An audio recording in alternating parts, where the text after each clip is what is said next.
We're gonna have a debate, and then I'm gonna leave my podcast. Is what happened to MoistCritical. Ooh, welcome back, players, to another episode of Mirror, Mirror on the Wall. Whomst is the wackiest of them all? Today we're gonna be talking about MoistCritical and Sneako. I thought these two were done hurling insults at each other, but I guess not for whatever reason. I'm pretty sure we all know who these two are, so I really don't think we need a synopsis of the mission before we get into the rundown. I'm pretty sure you're wondering why these two are even beefing yet again. And it was because of the Chris Tyson situation, which if you didn't see my last video, go watch it. But in that video, I talked about the Chris Tyson situation, and Sneako had something to say on it, as he always does, because he feels like he needs to really just chime in on everything that's happening to stay relevant. And that's fucking coming from me. But I want to talk about that real quick. Why does Sneako genuinely feel the need to just absolutely have an opinion on everything that's happening? You would think with how much he tries to be like a copy-paste Andrew Tate that he would just, I don't know, stay in his own lane. And what do they be talking about?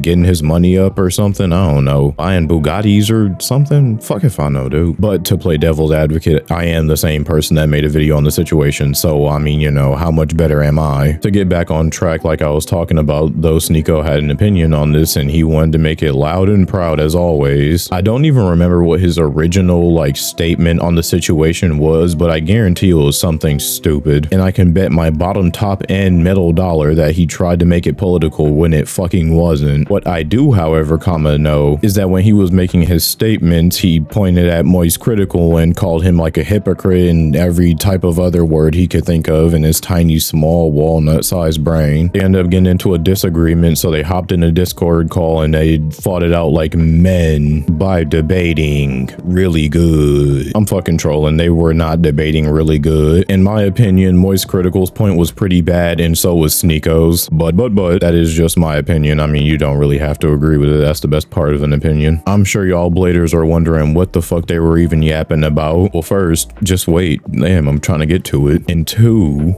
so a child can cut their penis off and take hormone blockers and change their biology forever, but they can't get married?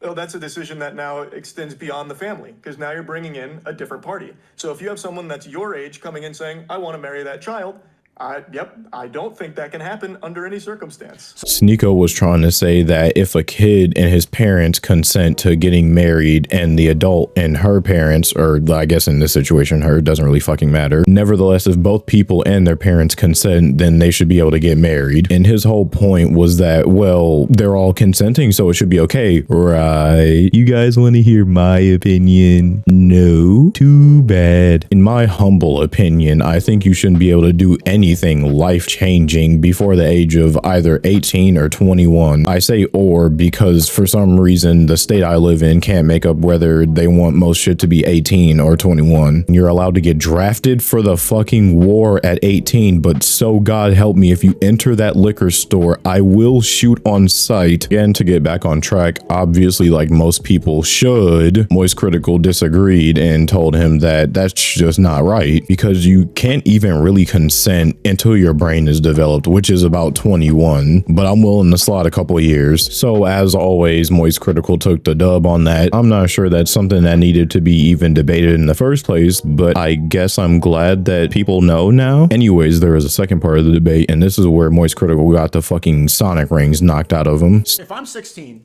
and I personally want to marry this girl, she's beautiful, she's 21 years old, her family wants to do it, my family wants to do it, you're saying I can't do that. We're both consenting. I'm ready to go. I'm physically mature, but I'm not allowed to marry because Moist says that woman's a pedophile. But if then the next day I leave it, I'm depressed, I want to cut my penis off, I can go right into the clinic, snip it off, and start taking HRT like Chris Tyson. That's a society that makes sense to you?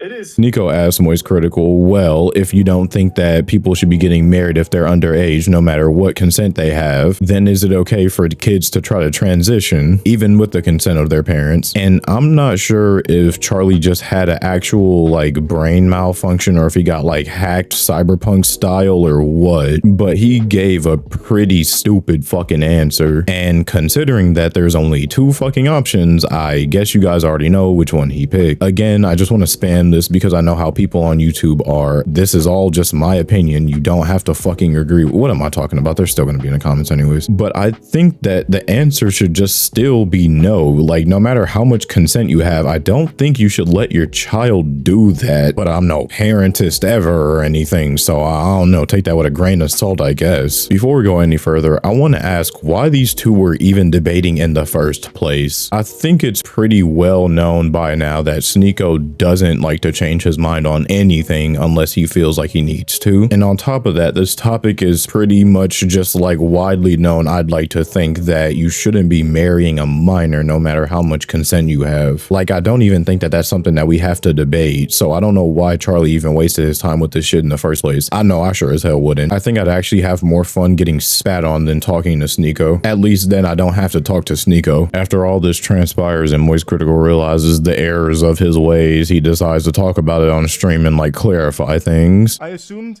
that Sneako was talking in hyperbole about a 9-year-old getting their dick cut off because I didn't have the assumption that anyone thought that is how transitioning works. There is, under no circumstances, any legality behind a kid saying, I want to change genders, and then immediately going in and getting their dick off. That doesn't happen. I thought he was just talking in hyperbole.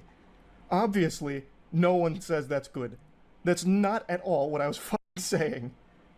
I thought he was talking about the overall point of a child transitioning, which is years-long process. And you can't even get that surgery legally until you are 18. Now, I'm not gonna lie, I was gonna start frying him up dirty style, whatever the fuck that's supposed to mean. Nevertheless, I was gonna fry him up dirty style, but I watched the clip a couple more times and it started to make a lot more sense. The part I don't understand is how you get those two things mixed up. Like, how did he not know that Sneako was being genuinely serious and like literal about what he was saying? I don't know, maybe he just had a brain fart or something. Like I said, maybe he got hacked cyberpunk style, whatever. That's essentially where that storyline wraps up, but then another storyline unfolds. I can't even really call it a storyline because it ends so fast. But after this, Charlie decided that he was going to be leaving the official podcast. Now, I know to a lot of you bladers, you're going like, what the fuck? I couldn't care less, honestly. But to me,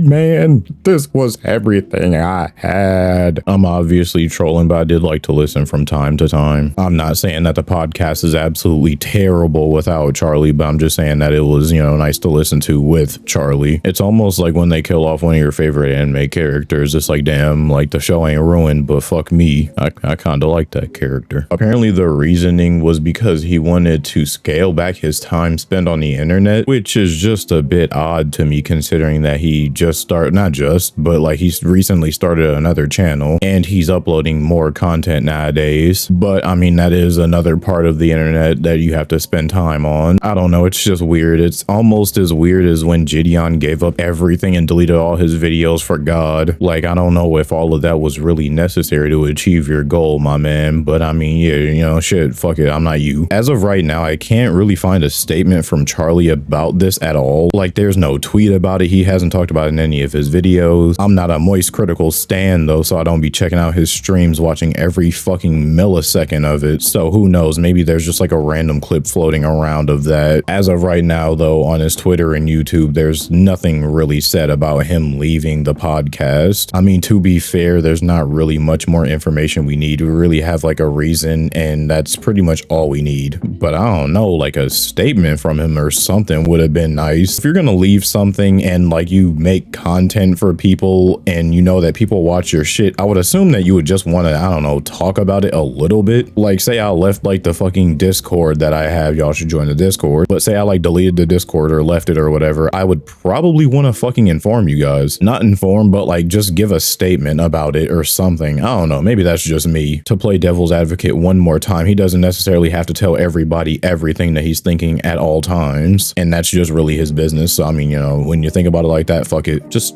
odd behavior in my opinion. Bladers, congratulations, you made it to the end of the video. I seen you laughing while you was eating your Takis. You have a Taki now? Oh, okay. Anyway, since I seen you laughing, like I said, you might as well sub to the channel. Make that big red button a big gray button. Stay tuned in to see what happens next time. Bye bye. Time to go do something. Welcome back. Alert. Welcome back, alert. Hey, welcome back to a special outro. I hope you enjoyed the video. I assume you did, since you made it to a special outro. If you liked the video, leave a like. If you dislike the video, don't ever dislike my video, ever. And yeah, if you want more of me, more wacky, you go to my Twitch. That's twitch.tv/JoshVHS. That's really just about it. No real announcements other than thank you for your time, and Blazers, remember to let it rip. You're gonna cue the music, and then I'm gonna dance.